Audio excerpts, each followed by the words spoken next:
ছিল, সেটা আমার মা ছিল।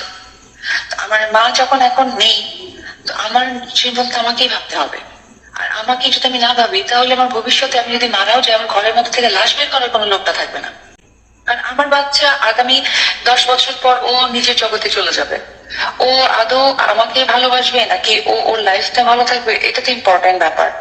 নাকি আমাকে অনেক বেশি ভালোবাসবে। কারণ বাচ্চাদের, ও তো ছোট, ওকে নিয়ে আমি বাজে মন্তব্য করতে পারি না, ভালো বলার কোনো অবকাশ নাই। আর একটা বাচ্চাকে নিয়ে কতটুকুই আমি আমি সিওরিটি দিব যে ও আমাকেই ভালোবাসবে, আমি অসুস্থ হলে আমাকে ওষুধ খাওয়াবে, মাকে সাহায্য করবে, মাকে যত্ন করবে, তাও করতে পারে, এই যুগের সন্তান।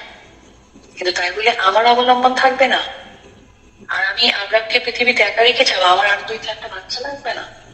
আমার আজকে আজকে আমার মা নেই, 100% আজকে আমার মা নেই। আমি আমার বোনকে ফোন করি, আমার ভাইকে ফোন করি, ও অনেক সময় অনেক বিষয় ডিসকাস করি। তো ওর সে বাচ্চাটা তো থাকতে হবে, ভাই বোন তো থাকতে হবে, ওর রিলেশনের জায়গা।